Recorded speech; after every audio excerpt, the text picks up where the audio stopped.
sa ulo ng mga nagbabagang balita. Election period para sa paparating na recall election magsisimula na sa Lunes. COMELEC pinaghahandaan na ang filing ng Certificate of Candidacy sa Martes at Miyerkules. Hinihinalang drug pusher, timbog sa isinagawang buy-bust operation sa barangay Inagawan kagabi. Presensya ng mga pating at pagi sa Tubataha, patunay umano ng mayamang ekosistema sa lugar. Zero carbon cottage, matipid na sa tubig at kuryente, makakatulong pa sa pangangalaga ng kalikasan.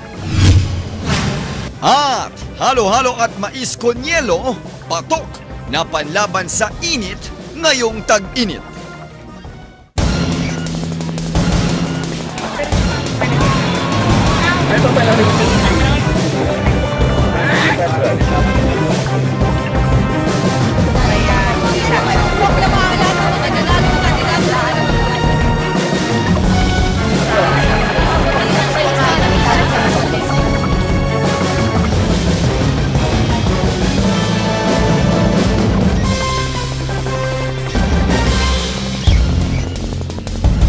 Mula sa ABS-CBN Palawan News Center, narito na ang TV Patrol Palawan! Mayroon gapon Palawan, puspuso na ang paghahanda ngayon ng COMELEC, lalo pa at natanggap na nila ang guidelines para sa nalalapit na recall election sa Puerto Princesa. Umaasa naman sila na makikiisa ang lahat sa mga ipatutupad na mga panuntunan. Nagpapatrol si Hazel Salas. Pinag-isipan at nakapili na si Mang Orlando ng kanyang iboboto para sa parating na recall election. Kahit isang pwesto lang ang pagbobotohan, mahalaga raw na paghandaan ito. Pinagbasihan ko yung mga experiences ko. Okay naman. Bakit po? Kasi hindi siya traditional, gano'n. Inaabangan naman ngayon sa opisina ng COMELEC ang filing ng Certificate of Candidacy sa Abril 21 at 22. Naghahanda na rin ang mga kaakibat na ahensya sa eleksyon, kasama rito ang Philippine National Police, Armed Forces of the Philippines, Department of Education, Department of Interior and Local Government at iba pa. So lahat ng mga guidelines yan sa BI natin, sa gun ban, sa hiring appointment ng mga employees, yung sa mga financial matters. So mayroon na po lahat yan. At available po lahat yan sa website ng COMELEC. Ibinaba na rin daw sa kanila ang guidelines ng recall election. Paalala naman ng COMELEC, magsisimula ang gun ban sa Abril 20 at magtatapos ng Mayo 18. Magsisimula naman ang liquor ban ng May 7 at magtatagal hanggang sa araw ng eleksyon sa May 8. 2 days before ng election day, i-check agad nila yung mga pangalan nila doon sa mga presinto kung nandoon nga. Para sa election day, alam nila kung sila ay pwedeng bumoto. Wala namang magaganap na absentee voting, kaya inaabisuhan nila ang lahat ng magvo-volunteer na botante na maglaan ng oras para makaboto ng maayos. Hazel Salas, ABS-CBN News, Puerto Princesa City.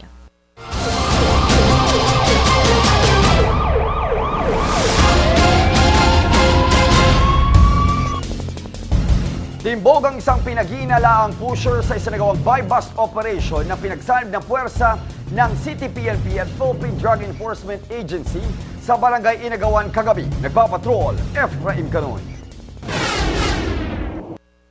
Arestado ang lalaking kinilalang si Dennis Buricapa, 31 anyos at residente ng Quezon, Palawan, matapos ang isinagawang buy-bust operation ng pinagsanib na puwersa ng Anti-Illegal Drugs Special Operations Task Force o Plan Wali Sagasa, Task Force Banat at Philippine Drug Enforcement Agency sa barangay Inagawan mag-aalas 9 kagabi. Nakuha sa sospek ang isang heat-sealed plastic sachet na may lamang 0.25 grams ng white crystalline substance na pinaghihinalaang shabu at dalawang 500 peso bill na marked money. Nang kapkapan ng mga operatiba, dalawa pang heat-sealed plastic sachets na pinaghihinalaang shabu rin ang nakumpiska rito na may timbang na 5 gramo.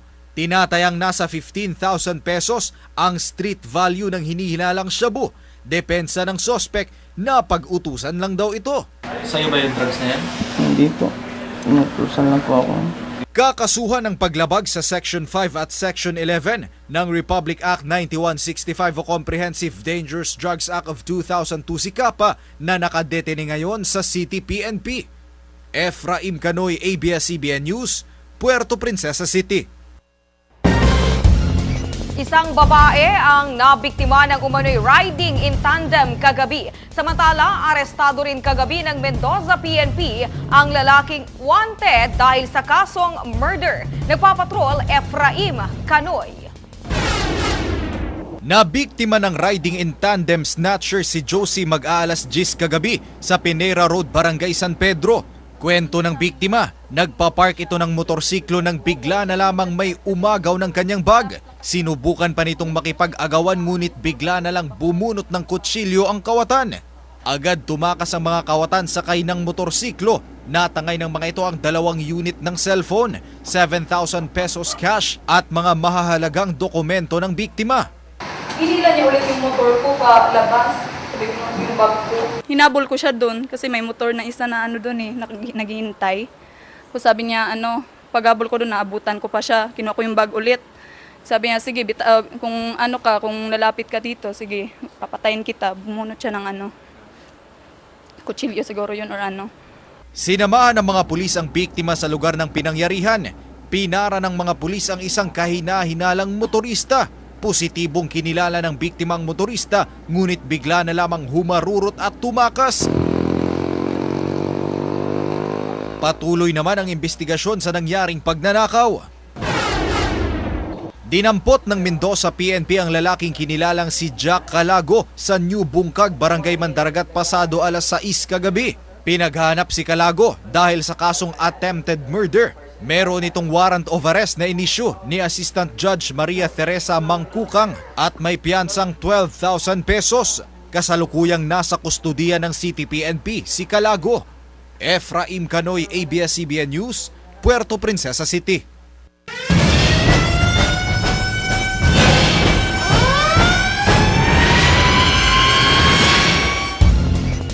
Mahalaga na natututunan ng bawat isa ang tamang paraan sa pagtitipid ng tubig, lalo na't nasa panahon tayo ngayon ng krisis. Kaya't ating alamin ang ilan sa mga dapat tandaan sa pagkonserba ng tubig sa Alisto Palawenyo, hatid ni Rex Ruta. Dahil sa tindi ng init na panahon, marami sa mga pinagkukunan ng supply ng tubig ang apektado. Ilan dito ang tuyong-tuyo na at tumantong na sa kritikal na level. Kaya't kailangan ng kooperasyon ng bawat isa para makatulong sa problemang ito. Ikaw kapamilya, alam mo ba ang tamang paraan sa pagtitipid at pagkonserba ng tubig?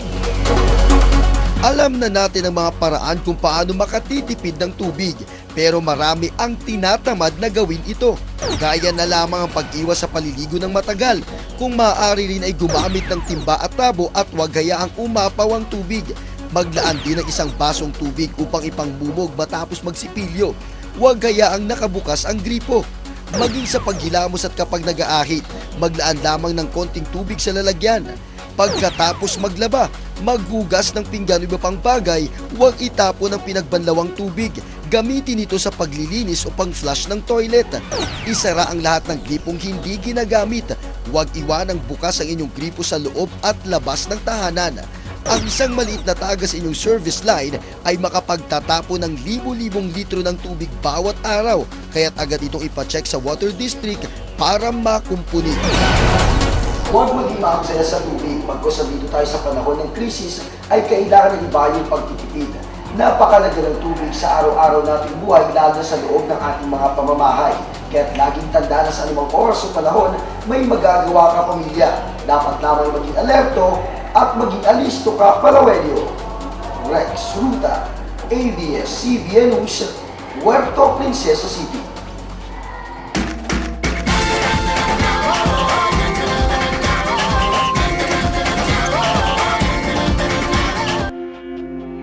Hindi lamang ang mga nagagandang beaches sa bayan ng El Nido ang pwede nating bisitahin sa lugar. Abay kung gusto natin ng adventure, bakit hindi natin subukang puntahan ang tinatawag na Snake Tree? Nagpapatrol, Cherry Camacho.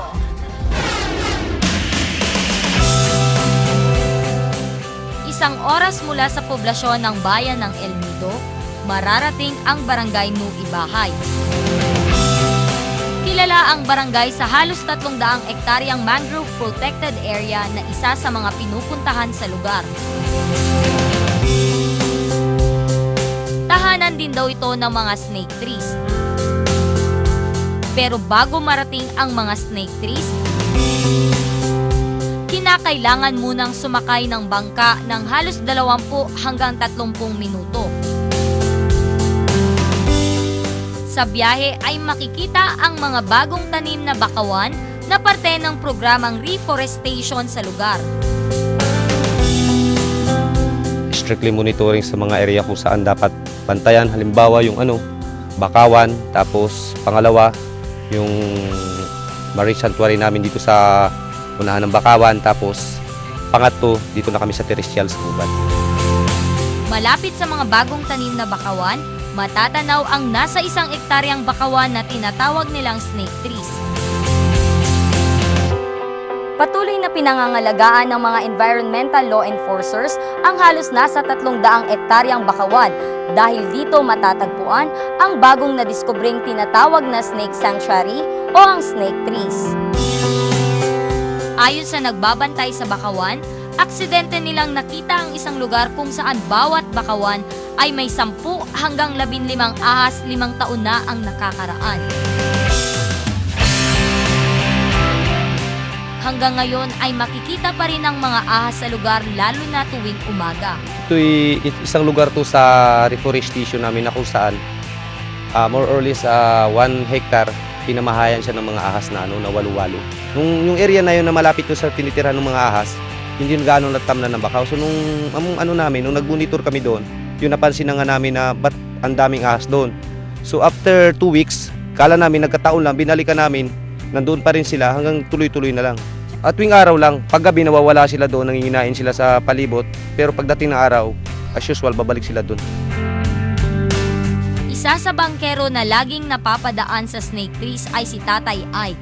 Ayon sa kanya, hindi naman delikado ang mga ahas, wag lang silang sasaktan. Kasi yung pagkakakuan ko siya sa ahas na yan, hindi naman siya na sabi na nang hahabol ng tao. Awan ko lang kung masaktan siya. Dahil dito, napagpasyahan na gawing snake sanctuary ang lugar. Na-inform na namin sa kanila yan, sa tourism, tapos sa municipal government, pati sa barangay. Ang inaano namin, hindi pa siya highly recommended kasi nga masyadong binumush yung mga ahas na nakatira doon. Pinapasukan na, yan na yung una nilang pinupuntahan dito, yung snake sanctuary. Kasi nailagay na rin yan sa advertising ng tourism, yung snake sanctuary sa mangrove tour. Hanggang sa ngayon ay patuloy na pinag-aaralan kung bakit maraming ahas na kung tawagin ay walu-walo na namamalagi sa mangrove area. Cherry Camacho, ABS-CBN News, El Nido, Palawan.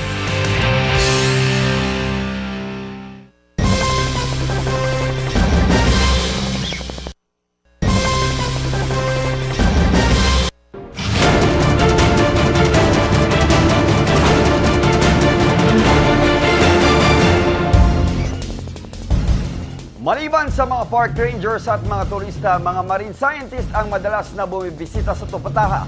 At sa ngayon, isa sa pinag-aaralan sa lugar ay ang mga sharks o pating at rays o pagi. Ating silipin ang mga buhay ilang sa Tupataha sa report. Nakilala namin sa aming pagbisita sa Tupataha ang marine conservationist na si Ryan Murray na tubong Ireland.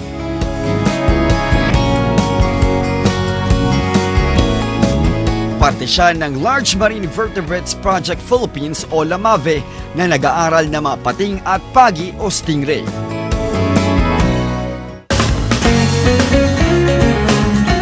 Tahanan kasi ang Tupataha ng nasa 19 na species ng iba't ibang uri ng rays at sharks.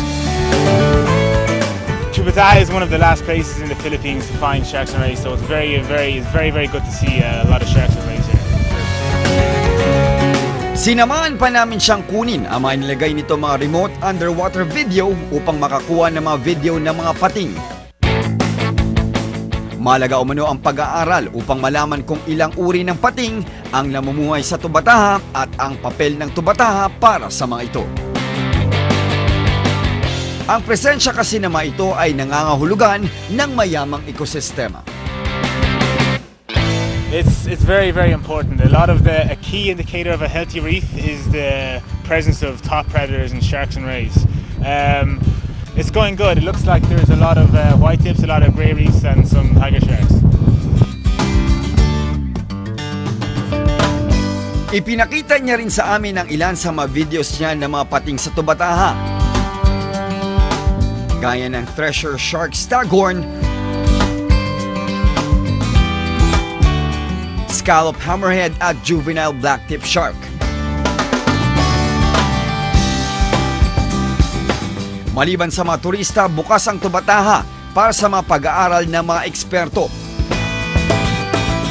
Ayon sa pamunuan ng tubataha, karamihan kasi ng mga pag-aaral tulad ng ginagawa ni Ryan at iba pang eksperto ay hindi kayang pondohan ng gobyerno. Totoo talaga na hindi kaya ng isang organisasyon ito. Ito na nga't marami na nga tayo, nahihirapan pa tayo, di ba? So, mga external sources, even internationally, kailangan natin ng tulong. So, dahan-dahan we generate more and more understanding of this part because there's so many things we must understand. Ayon naman kay Dr. Patrick Rigoniel, isang environmental scientist mula sa Palawan State University, kailangan na ring tignan ngayon pa lang ang epekto ng climate change sa tubataha. Ano bang epekto ng climate change dito sa mga resources natin, yung mga marine resources natin ngayon? Because we don't know actually sa ilalim, hindi natin madaling makita yon. So we have to do studies na underwater din. May mga eksperto na rin daw na nakatakdang bumisita para pag-aralan ang epekto ng climate change sa mga korales sa lugar. There's this person, Dr. Raimundo, she's an American married to a Filipino, na nagdadalubasa siya sa buong mundo coral disease ang gusto niyang gawin. So they're coming here to do that study. Again, we don't have that expertise. We don't even have that expertise in the Philippines, lalo na dito sa park, di ba? Makikita naman ang mga pag-aaral sa tubataha sa website nito na www.tubatahareef.org at sa website ng Large Marine Vertebrates Project Philippines sa www.lamave.org.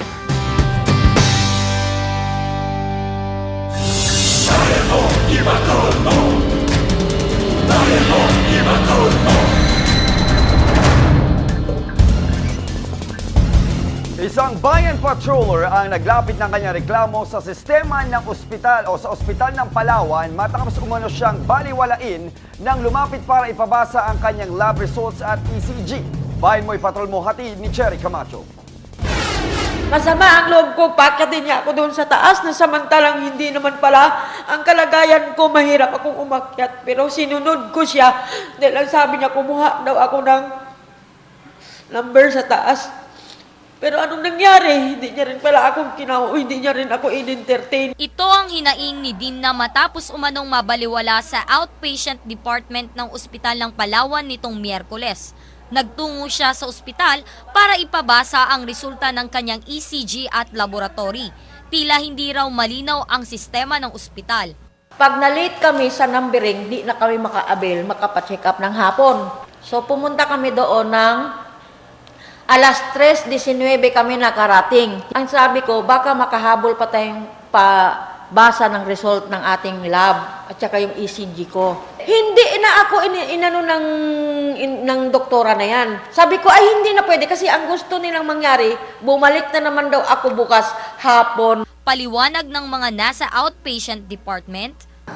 Meron din po kasi in-observe talagang policy doon sa taas na kapag ganitong oras, hindi na pwedeng mag-release ng medical records. Sabi nga ni Doc, kapag wala kang record, hindi nila matitignan din naman yung outpatient na pumunta sa kanila. May mga dala-dala silang lab result, yung ECG.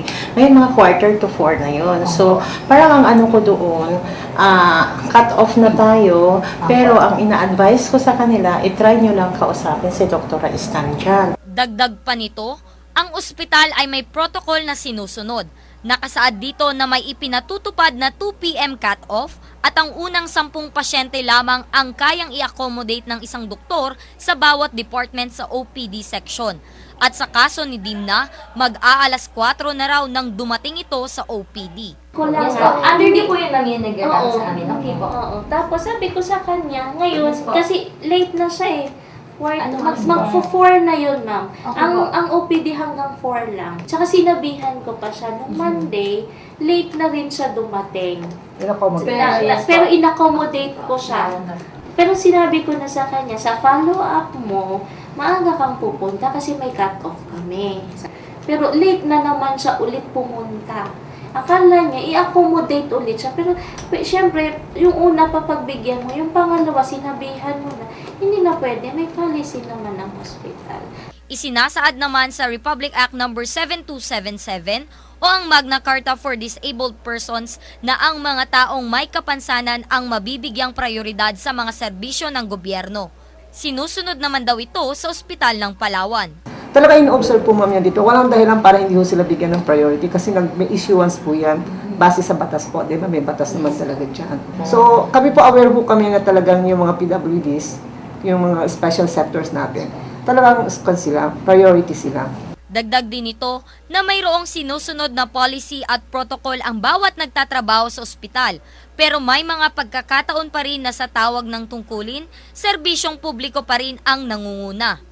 Cherry Camacho, ABS-CBN News, Puerto Princesa City.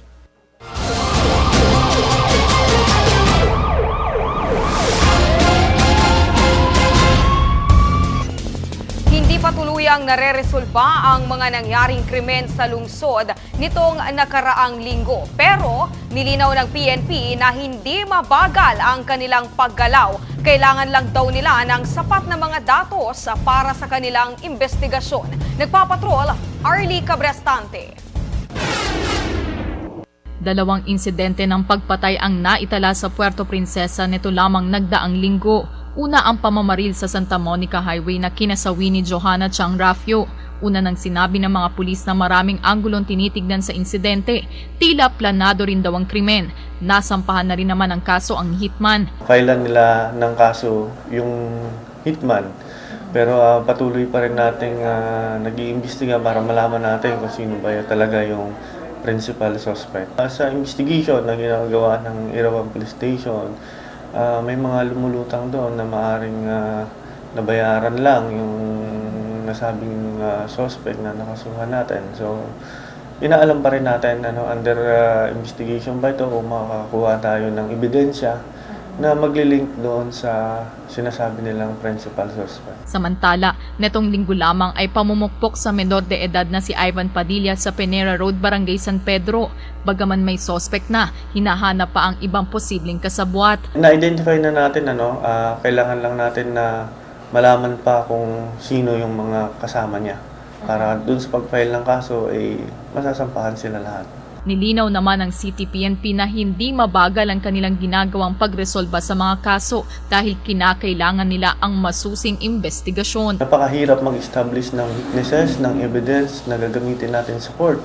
Kapag binigyan natin ng time frame ang isang kaso, baka pulgay lang ang mahuli natin. So hindi kami nagbibigay ng time frame. Gusto namin na malinis, tanggapin ng piskal, maganda yung ebidensya, at maayos yung pag-file natin ng kaso. Gayunman ay sigaw pa rin ng bawat pamilya na makuha ang hustisya. Bagaman may mga sospek, nilinaw ng City PNP na hanggang sa ngayon ay hindi pa rin nila tinuturing case close ang 2 kaso ng shooting incident sa may Santa Monica at ang pagkamatay ng isang menor de edad sa may Penera Road dahil hanggang sa ngayon ay patuloy pa rin silang nangangalap ng mga matibay na ebidensya para tuluyang masampahan ng mga principal suspects sa nangyaring mga insidente. Arlie Cabrestante, ABS-CBN News, Puerto Princesa City.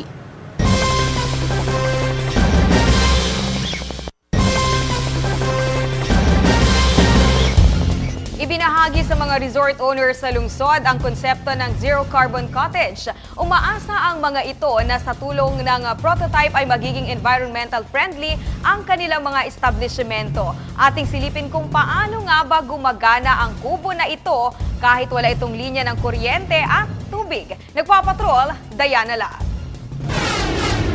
Nagtatrabaho si Ariel bilang maintenance staff sa isang hotel. Ayon dito, malaking parte ng mga bayarin ng mga hotel ang napupunta sa pagbabayad ng kuryente at tubig. Sa 39 to 40,000 monthly yon. Dahil siyempre hindi natin maiwasan minsan sa guest at tulad ng mga sa aircon. Kaya naman sa naganap na seminar ng Zero Carbon Projects, Promotion of Green Development Project at PCSD kaninang umaga, kanilang inimbitahan ng ilang hotel owners at LGU upang ibahagi kung paano magtayo ng isang istruktura na eco-friendly. Objective of both our projects is really to encourage these enterprises to adopt greening technologies, but then they can save money which can be plowed back into the business. Pero ano nga ba ang meron sa Zero Carbon Cottage na nagsisilbing prototype umano ng isang environmental friendly na tirahan? Mula sa architectural design hanggang sa mga muebles ng prototype na ito, isa lamang patunay na posible ang pagtatayo ng isang tahanan o ng isang resort kung saan makakatulong ka sa pagpreserba ng kalikasan dahil mababawasan ang pag-emit ng carbon dioxide, paggamit ng kuryente, pati na rin ng tubig. We have implemented several strategies like the principles of passive cooling. We are going to achieve a nice thermal comfort in the inside of the building without the use of any additional electric devices for cooling the building, like for example an air conditioner. Mataas ang bubong at malapad ang mga overhang na nagbibigay ng natural na shade sa gusali. Marami rin itong mga bintana para sa natural ventilation. Kapansin-pansin din ang pader na ito na gawa sa clay. Nakakatulong ito sa pagpapanatili ng temperatura sa kwarto. Solar panels naman ang nagsusupply ng kuryente sa buong kubo. Pero kapansin-pansin ang tubular solar device na ito na nagbibigay ng liwanag sa mga kwarto galing sa sikat ng araw. Habang ang tubig naman na ginagamit sa loob ng bahay ay galing sa tubig ulan. Inipon ito sa tulong ng kakaibang hugis ng bubong. Pupunta ito sa rainwater collection system. Ang collection tank at cistern ang nagsisilbing imbakan ng tubig, pero bago ito mapunta sa cistern ay dadaan ito sa isang filtration system. At ang mga tubig mula sa banyo ay hindi rin nasasayang dahil sa ilalim ng gusali ay may wastewater treatment. Isang pasilidad na tumutulong sa pag-convert ng mga dumi mula sa banyo at gawing pataba sa lupa ang mga ito para sa mga pananim. So this is how we want to help the SMEs, especially the tourism sector, to be able to still operate even with the rising price of electricity. They can still operate if they want to implement the reduce, replace, and redesign strategies of the project. Sa pamamagitan ng pag-apply ng mga environmental na konsepto ng Zero Carbon Cottage, inaasahan na hindi lamang malaki ang matitipid ng mga resort at hotel owners sa kanilang konsumo ng kuryente at tubig, ngunit makakatulong din sila sa pangangalaga ng kalikasan. Diana Lat, ABS-CBN News, Puerto Princesa City.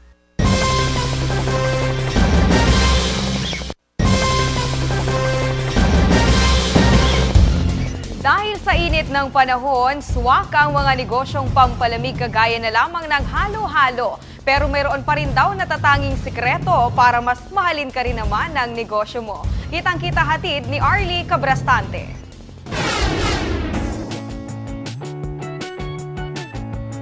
Mabili ngayon ang iba't ibang mga palamig dahil na rin sa tindi ng init ng panahon. Pero higit na mabili sa tag-init ay ang halo-halo at mais con yelo. Masarap lang po. Bakit? Lagi ko po binibili sa amin. Pero prito ko lang po. Sa food court ng Mendoza Park, 14 na taon nang nagtitinda ng halo-halo si Aling Mona at dahil nakita niyang mabili ay hindi na niya iniwan ang negosyong ito. Okay po siya ma'am kasi summer po ngayon, tag-init po, mabenta po ang halo-halo. Continue pa rin po yun ma'am kasi at least kahit paano po hindi po ako nasisero sa halo-halo ma'am kasi binabalik-balikan pa rin po yung mga dati kong mga customer. Nagsimula lamang siya sa kapital na 1,500, nababawi naman daw niya ang kanyang puhunan na halos doble pa sa kanyang kapital. Sobra po pagka lalo ngayong summer po na kalahati po sa po yung kapital ko, nakukuha ko rin po. Hindi rin mahirap gawin ang halo-halo basta kompleto ang ingredients. Paghahalu-haluin lamang ito sa baso at lagyan ng yelo, tapos na ang halo-halo. Bukod sa halo-halo, dagdag negosyo na rin ni Aling Mona ang mais con yelo. Binebenta niya ng 30 pesos ang special order para sa halo-halo at mais con yelo special, habang 20 pesos naman sa regular order. Nakaugalian na rin niyang magsuot ng hairnet at apron para mapanatiling malinis ang pagkain. Pagmamahal naman sa customer at sa negosyo ang kanyang susi para maging matagumpay. Po yung pagmamahal sa isang mga at saka kailangan nasa puso natin yung trabaho natin, yung hanap buhay natin ay pagmamahal sa kapwa. Maraming pwedeng pagkakitaan ngayong bakasyon, pero ang mahalaga kapag gusto mo ang ginagawa mo at determinado kang kumita, ay tiyak na hindi malulugi ang iyong bulsa. Arlie Cabrestante, ABS-CBN News, Puerto Princesa City. At yan ang kabuuan ng mga balitang nakalap sa aming mas malawak na pagpapatrol. Sa ating malasakit sa bayan, buong puwersa ang magtutulungan. Ako, si Lynette de la Cruz. Ako si Jay Zabanal at kami ang inyong mga patrol na Pilipino hanggang sa Lunes. Matamang salamat igbayad gapon, Palawan.